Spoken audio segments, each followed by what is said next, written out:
I picked up a Katy Perry CD the other day. I went to Goodwill, and I wasn't expecting much, honestly. It was brand new and haven't even been opened.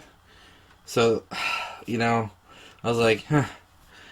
I heard the major backlash for her song Swish Swish and never decided to check out the full thing. I decided to see it, to see how bad it was, honestly. But I was pleasantly surprised. It was actually really good. And I have been sleeping on her newer music.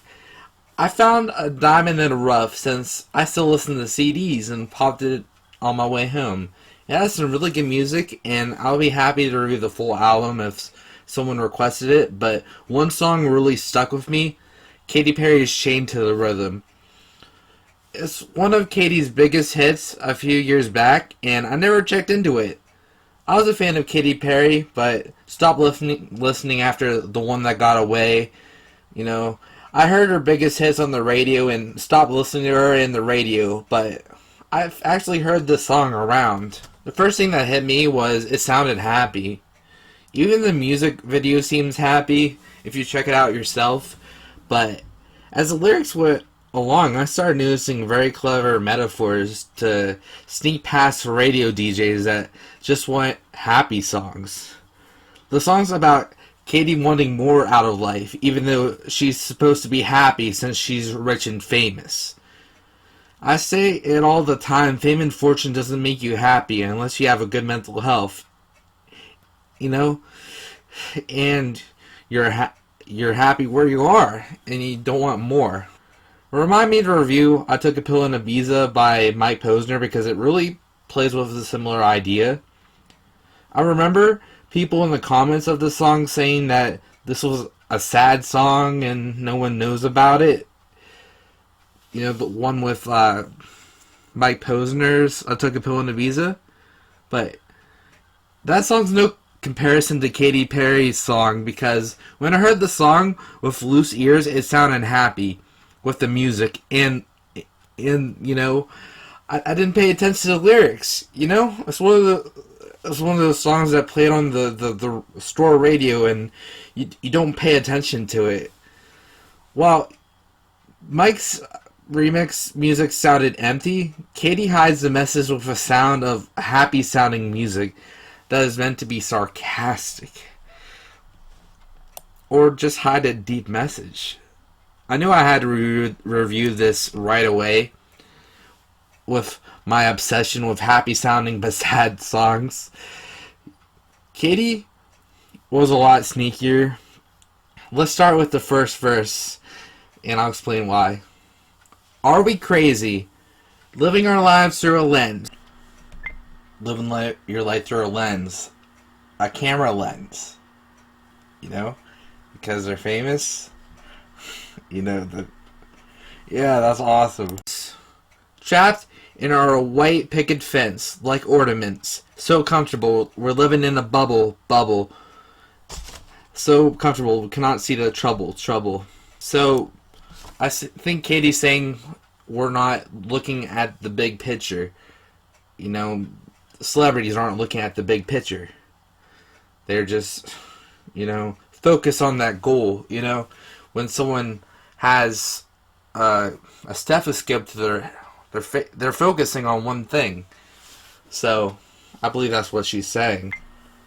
Celebrities forget that there's a huge world out there other than entertainment, and so many people just want to be normal people again, and they want to go to back to college or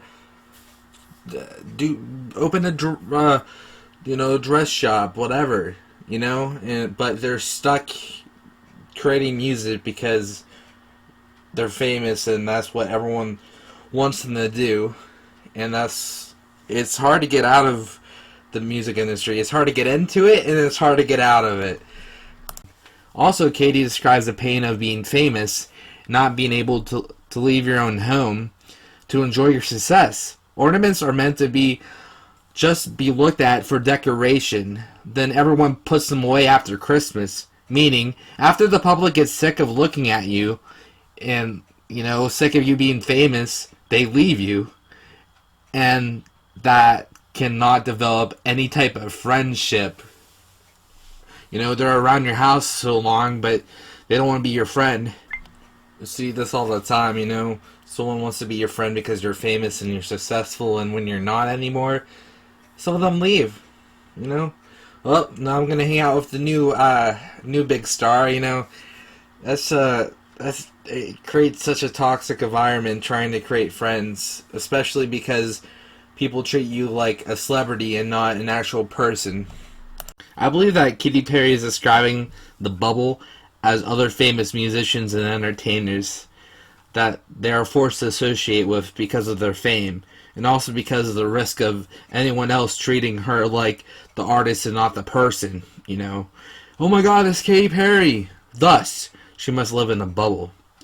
My personal view on this song is, as an entertainer and a rapper, being trapped with your own music and limiting yourself, pushing away others to work on your projects and trap yourself in a bubble.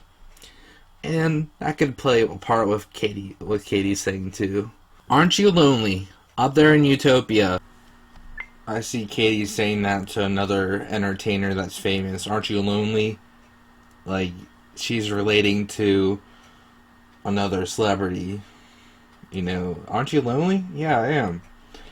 Yeah, that's giving me some goosebumps, man. Well, where nothing will ever be enough. Happily numb. Katy being lonely confirms my theory, but I know all too well that in the music industry it's never enough, but for someone famous and with millions of people watching, that pressure is a lot more than just me and the almost 500,000 subs I have. I'm the hardest on myself, but a million people being hard on you would be awful too. A lot more awful. Ah, so good.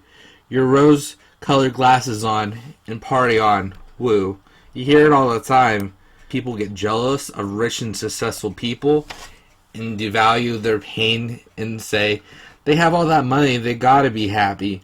Rose-colored glasses is an idiom that means thinking positively about the situation, more positively than it is. But sunglasses are worn by people trying to have fun, and you would associate them with summer and good times. So Katy Perry's tries to fool the audience by saying she's putting her shades on. Alright, putting your shades on. Let's party. Turn it up. It's your favorite song. Dance to the distortion. The definition of distortion can be from music, but what Katy Perry actually means is a second definition. Action of giving a misleading account or impression. Fool the audience that you're having a good time, because artists aren't allowed to show any other emotion other than happiness. Then on the other hand, people start calling celebrities fake because they look happy all the time and they're not. You cannot win in show business. Turn it up, keep it on repeat, stumbling around like a wasted zombie. Katy may be talking about how much celebrities have to perform their own songs and it gets tiring, but I believe she really means with drugs or alcohol. And it's a shame because no one should ever turn to drugs or alcohol. There's a lot of mainstream artists that have to deal with a lot of the stuff that's being described, and some of them sadly turn to drugs. Yeah, we think we're free. Drink, this one's on me. I believe that this is the music industry at its ugliest. Artists think they're free, but have to deal with so much other trash. Artists think they're free because they're living out their dreams, but sometimes their dreams become nightmares. Personally, I take this verse as I'm doing what I want with my life and my music or content, but I'm really a prisoner to my freedom and has now become what's stopping me from having a good life. Because, as Katy states, we're all chained to the rhythm, to the rhythm, to the rhythm. A ball and chain is used in prisons to keep prisoners from going anywhere. Katy's not saying she's connected to the rhythm. She's saying she and other mainstream artists and entertainers are prisoners to the music industry. Another cleverly deceitful line to disguise her message. Are we tone deaf? Katy is talking about the mainstream and hostile fans that will say anything to entertainers, but by saying, like, we're tone deaf and we're not listening. You know, celebrities, they're like, are you tone, like, they're asking celebrities, or if it could go either way. You know, celebrities saying, you know, that fans are tone deaf because they're trying to say something to them and get through to them sometimes, or it could be the other way around, where, you know, it's like saying, you know, celebrities, are you tone deaf? Are you listening to what I have to say? You're not listening. You know, so many people try to connect with celebrities online, and they, you know, and some of them don't respond. So that's what I think it means. Keep sweeping it under the mat. As an entertainer, you can't apologize without backlash. So entertainers can't apologize to the public, so they sweep any mistakes they made as a human being under the rug and hope the complaints go away. Thought that we could do better than that. I hope we can. Everything as a celeb is amplified because so many people follow your life and comment on it on social media. Now, this is Skip Marley's lyrics coming up. It's my desire. Break down the walls to connect entire. Skip wants to connect celebs and regular people, so disconnects between celebs and regular people don't have to happen anymore. Hey, you're up in your high place, liars. Time is ticking for the empire. Everyone is eventually going to not be famous anymore, and this is just the jealous people saying you won't be famous forever, wishing failure for the mainstream artists, the same ones that act fake to save public opinion with whatever they've done, or if they're in a good mood or not. They have to cover it up. The truth they feed is feeble. For PR moves, celebs donate to charities, especially when they've done something wrong, or people think they're better people without having to address what they've done or what they're being accused of. As so many times before, the greed over the people.